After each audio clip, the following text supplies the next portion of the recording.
Welcome to Everything Pro Wrestling. Everything Pro Wrestling is a show by the fans, for the fans, and I am here with Casey Briggs. Casey, it's been far too long. What's going on, brother? Not much. How you been, bro? Oh, we're enjoying life. We're living, we're chilling, and it's still nice in Buffalo, so you know some crazy stuff's going on in Buffalo. When the Bills are winning, it's still hot outside. Pandemonium. Yeah, We're not here to talk football. We're here to talk WWE Hell in a Cell 2017. Casey, what do you think of the overall show? Let me start you off with that. We don't know your take on WWE right now, so what's your take right now on the Smackdown Live, the whole thing? Hot garbage. When they reintroduced the brand split, SmackDown for a little while was the premier show, and I don't know if it's someone at the top, Vince, being like, "Oh, I can't have the B show beating the A show. No way."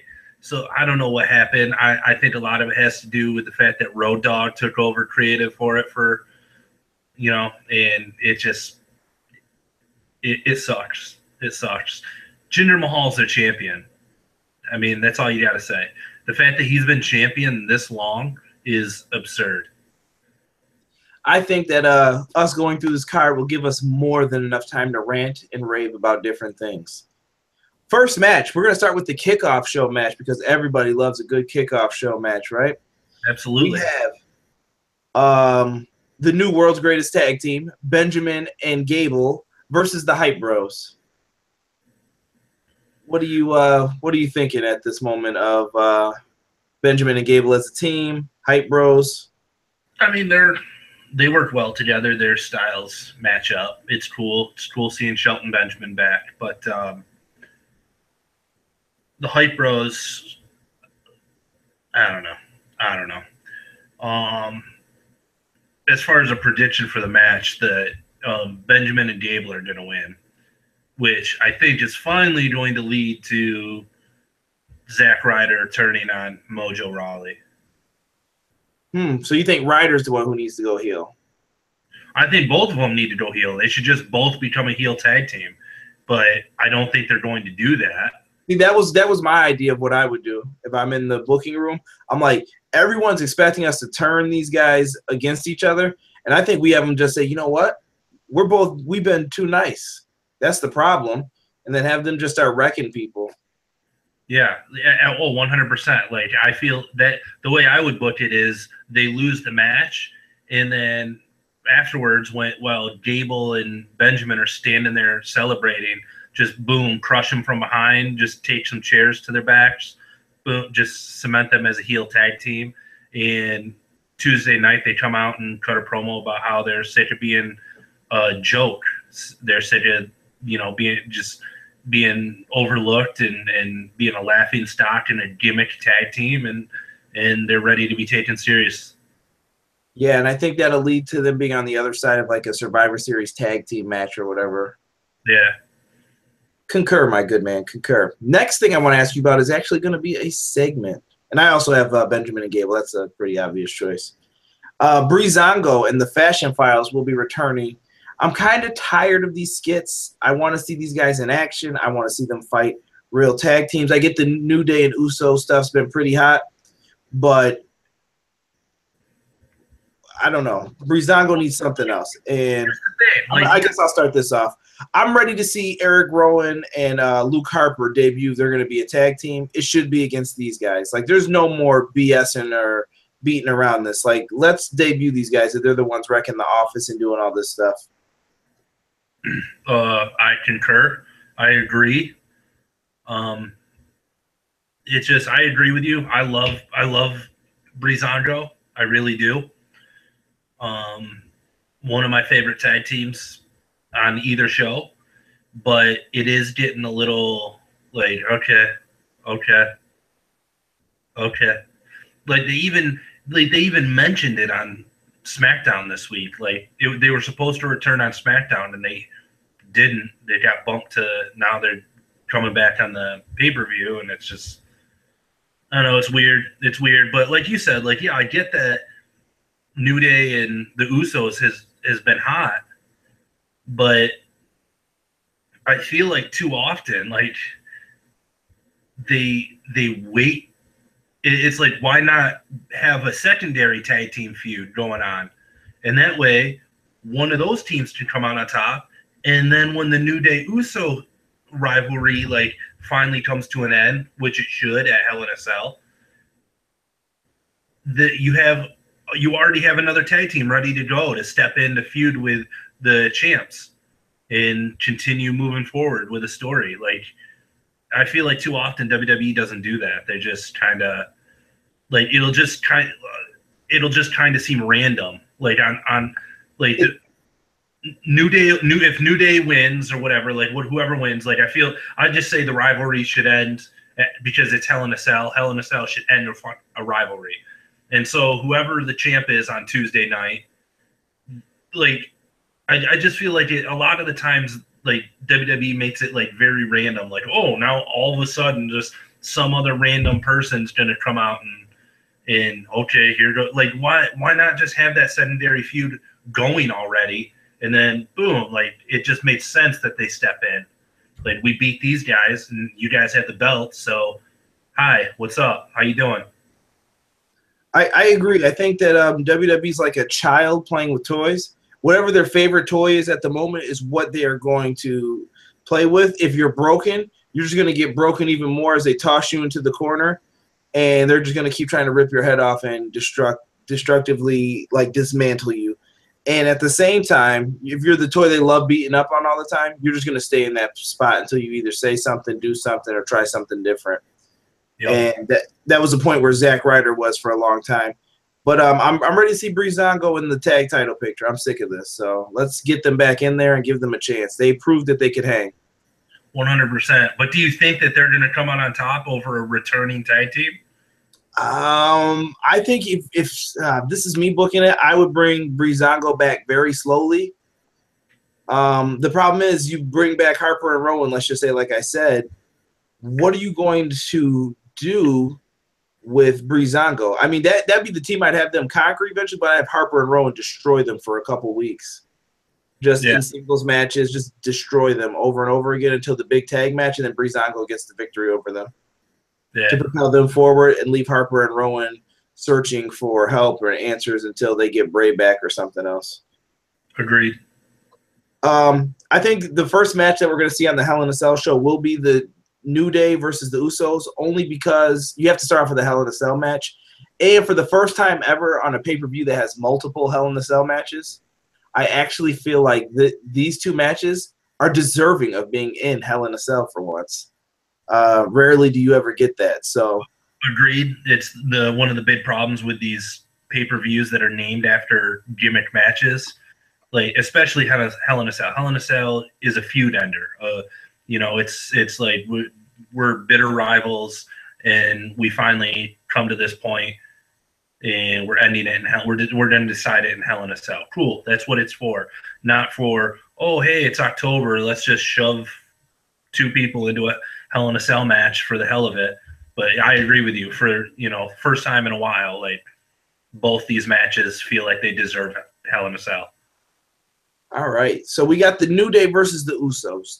These guys have been trading the belts back and forth for at least a couple months now. It looks like Xavier Woods will be the one out, so I'm assuming Big E and Kofi will be in, taking on Jimmy and Jay Uso. I've went back and forth on this. Casey, who do you have for your prediction for this match? It's tough. I feel like New Day retains just because, like I said, this needs to be the end of the feud, and it wouldn't be if the Usos win. Like, I mean, they just would keep going. So I just feel like in order to end the feud in Hell in a Cell, New Day retains. And also, can I say, why is one of them out? Xavier Woods got hurt at a house show. Well, I get that. Like, I get the behind the scenes reason. I'm just saying, like, the kayfabe, like, no, it was 2-on-2. You can't have a third person in there. I'm like, It's a Hell in a Cell match. There's no rules in a Hell in a Cell match, so I think at this point Xavier becomes a liability if he's in there. I agree. Again, like I said, like I get the behind the scenes, the real world reasons why Xavier's not going to be participating. But I'm just saying, like storyline, like the kayfabe reason, like it's stupid. Like they haven't actually given like a viable, real reason why one of the New Day is just going to be like, yeah, we're just gonna voluntarily not partake, even though it's a match with no rules, and we could legally just jump in there and beat the crap out of you 3-on-2. But sure, one of us is just going to voluntarily sit out. I think that we have a extreme chance of, if Xavier Woods was out there, they'd have to bring back Rikishi. You know, I did it for The Rock Rikishi too, not Rump Shaker Rikishi. And then he'd have to take out Xavier Woods. That's all I'm saying. And we don't want to see that, I don't think. Yeah, it's true. That's true. We don't want to see that. And then afterwards, if the Usos were going to win, you'd have to bring out Grandmaster Sexay and Scotty 2 Hotty to help give the assist. And then they're just all going to dance in the ring afterwards as heels. And it's like, oh, we can't have that. Oh, man. Thank God I'm not booking this one. Jesus. Yeah. We get to the next feud, which has been kind of boring, but I think it's also put writing on the wall for me. Bobby Roode, the Glorious One, versus Dolph. I don't know what they're doing with him, Ziggler. Bobby Roode's winning this, obviously. That's a layup for me. But Dolph Ziggler, this has finally spelled it out for me that Dolph Ziggler is leaving the WWE. There is no way this guy would possibly want to stay with this company after the fact that he's given so many times himself to the WWE. He's been beaten this badly since his matches with The Miz. Screw it, bro. Be done with this whole thing. And I say you just go to Japan for a little while. Go do something else. Join the Bullet Club for all I care. That might even help your career, I think. So WWE's not the spot for him at the moment. Go to TNA. I think he just needs a change of scenery for a little bit. I don't know if you agree, but thoughts on the match? I 100% agree. Again, yeah, Bobby Roode's going to win. And I feel so bad for Dolph Ziggler. The dude just... I used to care. I used to really care. No, I know. And I always, when you and I talked about this, I always bring up, I believe it was Mick Foley, like a couple of years ago, posted it on his Facebook page about fans will only care about someone so long until they're beaten into submission, basically, until like you as the company, WWE, show them like no matter how much you support this guy, we're not gonna like give him the opportunity. So like fans will only put up with that so long before they just finally are like I said, beaten into submission. They're just like, all right, well, let's move on to someone else. Let's find someone else to support and stop. I mean, you're seeing that with Bray Wyatt now. You're seeing that with Bray Wyatt. Like fans supported him for so long, but it's just like, how long can you support someone that well, WWE just shits down your throat? That's exactly how they want it, though, I feel. I don't know. They did this to themselves. That's all I can say. Yeah. Casey, I'm going to let you start it off with AJ Styles versus Baron Corbin for the U.S. title. Right. Woo! Baron Corbin. You're taking him for the W? No. Oh. Well, maybe. Let's see. Wait, let me add one thing to this real quick. I'm sorry. It's just a spur of the moment off the top of my head. Why isn't Ty Dillinger in this match? I agree. It should be a triple threat. I 100% agree. Like, I feel like they should have had a segment where AJ was like, you know what? They're forcing me to, basically, like, Baron Corbin, like, whined and bitched his way into this. But I respect you, Dillinger. Like, boom, you deserve it. So we're going to make you a triple threat. Boom. But, yeah, no, I agree. Because at least then we might have some actual good wrestling between Dillinger and AJ. But I'm afraid they're going to give it to Baron Corbin. I really am, which to me doesn't make sense. But I'm going to go with my heart. I'm going to go with AJ Styles holding on to that strap. You son of a pup. I actually thought the exact same thing, as odd as that may sound. That was the one I was just telling you before we started the show, that I was having a very hard time picking because, as you see, I picked 3 faces already. And I was like, man, this is getting real face heavy and the rest of my predictions, I already think it. So what I'm thinking is, with AJ Styles, he kind of has to win this. I mean, Baron Corbin can win this on SmackDown some other time. He can do this somewhere else. It's not the time for him. I get that Baron was screwed, and I don't like the way they treated Baron Corbin. I'm not going to lie. Since he lost the briefcase, I feel Baron Corbin's been looked past and screwed over and seen as a screw up. And I don't think that's the problem at all. 1 second. You keep talking. Someone's at my door. Copy that. So Baron Corbin, I feel, is a person who can benefit from taking this loss right now, and this could lead to something in the Survivor Series and let AJ Styles continue on later on. And Ty Dillinger just deserves a chance to be on television a little bit more. That's why I suggested it become a triple threat match. So, like Casey said, I'm also going with AJ Styles. The next match I've written down is Randy Orton versus Rusev. And when I think of Rusev, I think of the guy who should be WWE champion and not shitty Jinder Mahal. I said it. No offense, Jinder. You suck. You're not good. I'm sorry. You belong in the mid-card or the lower tier. You have not convinced me. You are not believable. Rusev should be the champion if you're going to go with this foreign gimmick and the foreign champion. At least Rusev's awesome. What the hell? I don't know, man. And Randy Orton, just turn heel, bro. Just turn heel. But you say cool shit on interviews. So I don't know what else to tell him either. Randy Orton, I hate creative too, bro. Up top, high five. Like, go ahead. I'm disgusted with this feud and I'm just laughing because of your, like, no offense, Jinder, but you suck. Like, no offense, Jinder, but I'm gonna offend you. You shouldn't be offended by you suck, though. That's a fair criticism of this man. Like, he's not good. I agree, but we're not there. We're not there yet. So hold off. We are at Rusev versus Randy Orton. No, I'm just saying Rusev should be in his spot. How is it on Raw that Jinder Mahal's Rusev's haircut though? He got a haircut though. So what? That's cool. I like it. Whatever.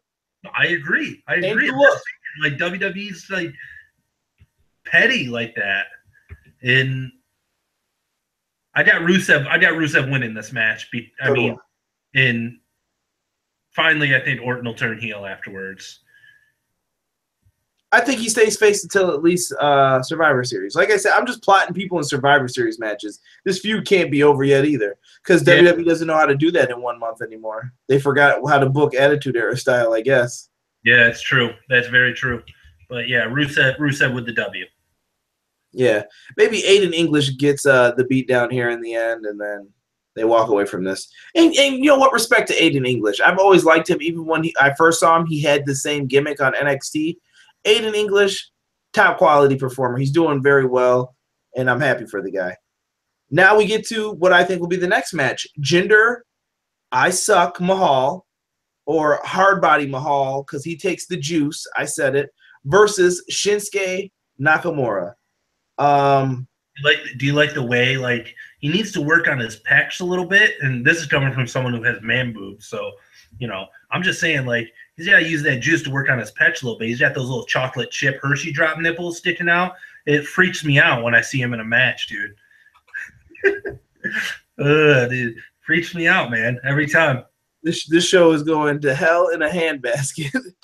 We got the Singh brothers with Jinder Mahal. Listen, I get the heat that you've been trying to give this guy and whatever. It's not working. It's not. And I've heard rumors of the only way to make this make sense would be if Mahal holds the belt to WrestleMania and Sami Zayn wins the Royal Rumble. Zayn beats him because he stole the chance at him winning the belt originally. If you remember, Sami Zayn hasn't had good luck since that match. Are they going to do that? I don't think so. But I feel Shinsuke Nakamura is the man to be the champion right now, and I think you let him win the belt. Sure, he can't cut promos, but you know what? Give him backstage segments. He'll be fine. That would be one of the worst things they could do, is have Jinder Mahal champion until WrestleMania.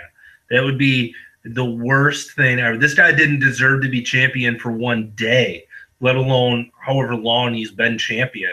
This is ridiculous. The guy sucks. He couldn't wrestle his way out of a paper bag.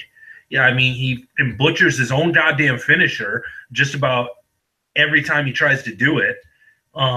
He's not good on the microphone. Like you say that Shinsuke can't cut a promo, so what? Neither can Jinder. Jinder sucks, and like at least Shinsuke has like the language barrier to hide behind. Jinder speaks perfect goddamn English. He's from Canada. He's not even an Indian. He's from Canada, for shit's sake. And I'm sick and tired of this. Like, first of all, 2017, I think we're well past the days of having like the evil heel foreigner, gimmick. Like, that's bullshit. It's played out. I mean, it's in 2017, for shit's sake. And Jinder Mahal, you fucking suck. You're fucking back knee. You're on the juice. I don't care whatever the fuck you say. I'll fucking say this to your face, you chocolate chip nippled motherfucker. Like, you suck. You literally suck. You're one of the worst wrestlers on the goddamn roster. You go from getting your ass kicked by Rob Gronkowski in Mojo Rawley at WrestleMania to like honestly that female security guard at WrestleMania did a better job of wrestling than you fucking do, Jinder Mahal. Honestly, you suck. You're one of the worst. I wouldn't even like employ you anymore. You're literally one of the worst. This is one of the worst title reigns we've had since Diesel was champion. And and I mean, you don't sell. Like, Vince is wondering why he's got all those empty seats in the arenas. Oh, I wonder why. It's because you have this ass fuck as champion who no one cares about. Get the belt off of him as fast as possible. Shinsuke Nakamura for the win. To the interns, please bookmark this segment. That was probably the funniest segment so far. We get to the women's title match. We have Natalya versus Charlotte. This was a great match in NXT. I don't know if it's going to be as good here for how the booking has been set up for it. Here's what I have written down right now. I have Natalya retaining, but I have Charlotte winning. I think this is the match to do some DQ BS type of finish. Second last match before the main event. Okay, I'm getting tired. I'm ready to see the main event match, yada, yada, yada. And that's what I think's happened. So Natalya retains, Charlotte wins the match. I don't know, man. I'm torn. This is based off WWE logic. I agree with you in your statement that it's not going to be as good as their match in NXT. It never is. WWE has tried numerous times to recreate magic that happened in NXT, and it just doesn't translate as well. I mean, it never does the second time, unless you're, Kenny Omega and Yushin Okada. I mean, they can have magical match after magical match. Apparently, they're like the, they prove the rule basically. But it's not going to be as good of a match. It'll be an okay match. They're both really good. I got Charlotte winning, becoming SmackDown champ, women's champ, and I'm not necessarily calling it, but I wouldn't be surprised if we had a cash in. Wouldn't be surprised. So are you saying that Carmella wins, or are you just saying that I don't think so, but I wouldn't be surprised? I'm putting you on the spot right now. I will say, because I feel like saying like, I'm not going to say it, but I wouldn't be surprised. That's a cop out. So since you're putting me on the spot, I will say Carmella leaves Hell in a Cell as SmackDown Women's Champion. I'm writing that down for you.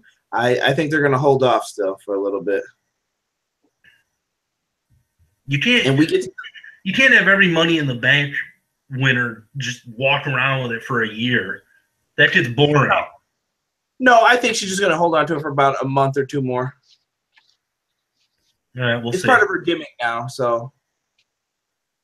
Yeah, oh, part of her gimmick is also walking Ellsworth around on a leash, which is weird and creepy. Nah, the things men do for love.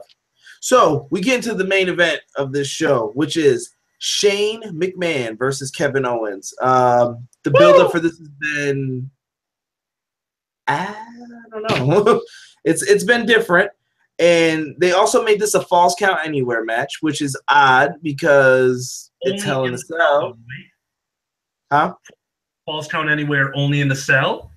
Or Falls Count Anywhere anywhere? I think it's anywhere. I think that they're saying if they happen, which we know they will, get out of the cell, they will end up maybe on top going for a pinfall or backstage somewhere. I'm thinking the pin happens on top of the announce table after Shane goes through it again. That could be possible. Let Shane catch a breather and take the pinfall. Casey, first, what do you think of this feud? And then who do you think is winning? What do I think of the feud? Let's start there. I completely agree with Kevin Owens in this feud.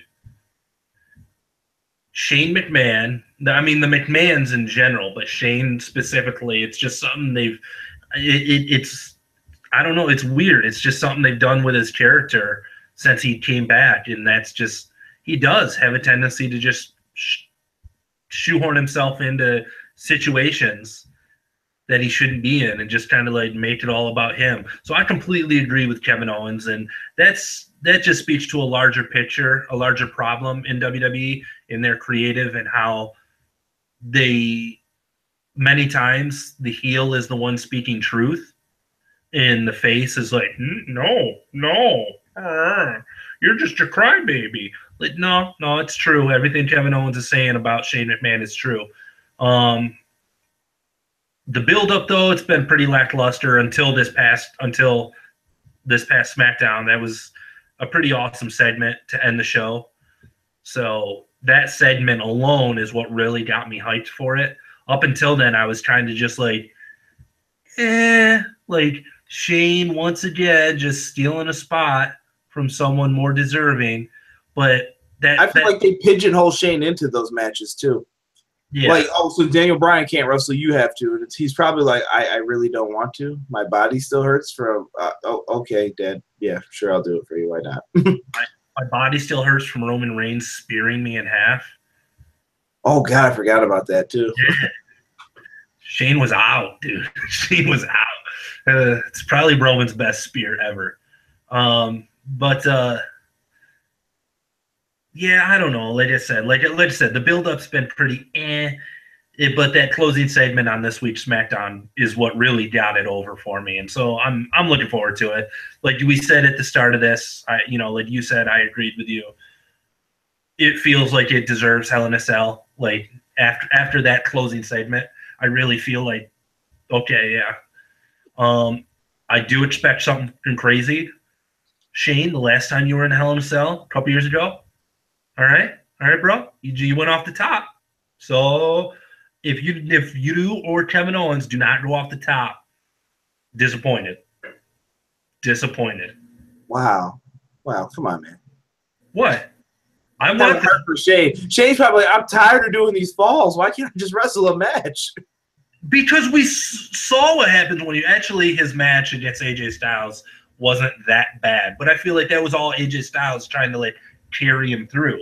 So like the reason he can't just wrestle a match is because he's not a wrestler. He's a stuntman. That's what he does. So as much as like, yeah, I get it. Shane's old and shouldn't be taking those bumps anymore. So stop putting him in these matches. But the fact that Shane McMahon, the stuntman, is in a Hell in a Cell match yet again, he better, especially it's the main event. It's the last match of the show. I think he'll steal the show, though. I think that they'll let him. He knows that he has to do something. Like I said, him or everyone's expecting him. That's why I think it'd be kind of cool if KO is the one that went off the top. So, like, Kevin Owens drags him up to the top.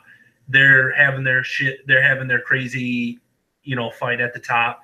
And instead of Kevin Owens throwing Shane off, Shane ends up throwing Kevin Owens off.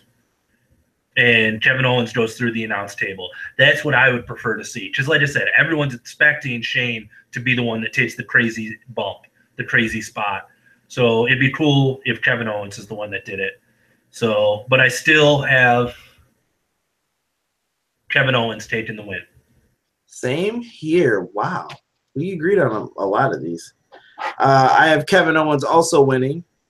Because I'm thinking in my head, how do you keep making this feud go on if you do this? But there's been rumors of Kevin Owens will go to Raw. You've heard rumors about Triple H. You've heard rumors about Sami Zayn, the McMahons. I don't know what to believe anymore with this match or what to think, but I feel Kevin Owens needs to be the person to come out on top from this. Shane McMahon doesn't need to be the WWE champion. Shane McMahon doesn't need to be anything else. He does his matches once in a while, and you should be happy with that. Kevin Owens is the guy who I think needs to be put in a higher position on the card and be more on top versus him being U.S. champion. Well, I agree, and I feel like this should elevate him to being against Shinsuke, basically. Right. You could lead into that, and then that could be the temporary feud, and maybe Shane screws him out of that a few times to keep that going, that he finally wants to leave. Whatever. You got a few different ways you could go with it. I'm interested to see where they take this overall. Yeah. Folks, that is it for our Hell in a Cell portion. If you have liked this, definitely go back and check out Casey's rant on Jinder Mahal. Like the video, subscribe to the channel. And I want to talk about two more extra caveats before we end this video. Number one, Casey the Shield. Everyone believes the Shield is getting back together on Monday night because that is where the Shield was born. That is where they broke up, and now they are back in the same place where both of those things happened in Indianapolis. Will the Shield coming back together make people happy? I think they'll get the initial pop, but I think people also are realizing that you're doing this to get Roman cheered, and I think that this may turn people against Seth Rollins and Dean Ambrose. Oh, I think it might as well, similar to when the Usos teamed up with John Cena and started wearing Fruity Pebble colors. Like, that's really what killed their face run. It really could. It really could. I mean, Dean and Seth have kind of like been on the bubble anyway. You know, I feel like. I feel Dean's the one who wants the heel turn, but they're waiting for this moment. Yeah, so. Yeah, I mean, it'll be cool at first to see the three of them back together. But it's not going to be the same. I'm not expecting Shield gear. I mean, they're going to wear what they wear. And I don't know. It'll be. Yeah, I think to get the full pop, you have to go full nostalgia. I think if they cut a promo like the week after this, I think it has to be I'm Roman Reigns, I'm Seth Rollins, and I'm Dean Ambrose, and we are the Shield. And they cut their little promo on the bar and Miz. I think that's what needs to happen if you're going to do something like that. Pay-per-view's TLC, right? Yes. They're definitely coming through the crowd for it, to the old Shield music. Yeah, they should. And I do think that Miz with Cesaro is the better team than the Miztourage to face the Shield. They're deserving of it. The Miztourage, as much as I love Bo and Curtis, they don't deserve that. I'm sorry. Not yet, at least. And so, and it just makes me think like Miz should be the face of a faction, like with a team like Cesaro behind him and stuff. Like, I mean, he's a great mouthpiece. He's an awesome wrestler in the ring. Like, he deserves to be a big deal. I mean, you could have Bo and Curtis get casted away by Miz and then go with Bray, like I've suggested that they should have from the beginning. And Bo can still wear the crazy outfits and just be with Bray with a big beard. All you have to do is tell him and Curtis not to shave. Yeah. And then you're right back to where you are. And then Miz can take over with the bar and say, these guys are better, so this is my new Miztourage, and we're rolling with this now. Don't call him the Miztourage, though. You can come up with a better name, whatever. It doesn't bother me, neither here nor there. But like you said, I think Miz should be around a higher caliber of guys. Call him the A-list. That's better than the Miztourage. A-listers, whatever. It's fine. And Maurice will be gone anyway, so yeah, that'll help out. And the last thing I want to talk about, Casey, I just want your initial excitement for WWE bringing back pay-per-views like Starrcade and War Games. Yeah, it's pretty cool. It's pretty cool. Are we just gonna leave it at that? Pretty cool. I'm happy to see these return. I'm still waiting for Halloween Havoc. I'm just saying. I'm just throwing it out there. I've been wanting Halloween Havoc as the October pay-per-view for so damn long. You look at the calendar, whatever the Sunday is before Halloween, the last Sunday before Halloween, boom, Halloween Havoc. That's when you schedule it. It's perfect. It's better than Hell in a Cell. It's better than TLC for October. Like it writes itself. But anyway, back to the ones that have been announced, Starrcade and War Games for NXT. Like, hell yeah. I am so excited. They should have been doing War Games. I'm hoping this is just I'm hoping the NXT War Games is a test run to see how like WWE fans react to it, and like maybe if it goes well next year, we'll see it implemented at Survivor Series. That I think this last like quarter or whatever you want to call it from September on September Clash of the Champions, October Halloween Havoc, November should be Survivor Series with the War Games mixed in, and then December is Starrcade. Get rid of TLC and all that other BS. Save those matches for when you need to use them. Save the Hell in a Cell, save the ladder matches, save all that. Yup. Stop naming your. No, I'm saying that, but obviously, like War Games is a gimmick match. Like I'm saying, but I'm like, stop naming your pay-per-views after gimmick matches. Like War Games makes sense because it's for Survivor Series. It just does. Like it's fun, it's cool, and it doesn't necessarily need to be like a feud ender like a Hell in a Cell match does. Like it should just be like, this is how we do our Survivor Series match. We're doing War Games. So. And that could be your ultimate big one, even if it's SmackDown versus Raw, however you want to put it, or however you want to do it. You have a couple lesser traditional Survivor Series matches throughout the pay-per-view, but the main event is War Games. I agree. 100%. I want to thank everyone who took the time to watch the video. Once again, leave a like, subscribe to the channel, join the Everything Pro Wrestling Facebook group, follow us on Twitter at EPW Show. We are rocking out. I greatly appreciate all the love and support on the videos. Thank you. We are out. Peace. Toodles.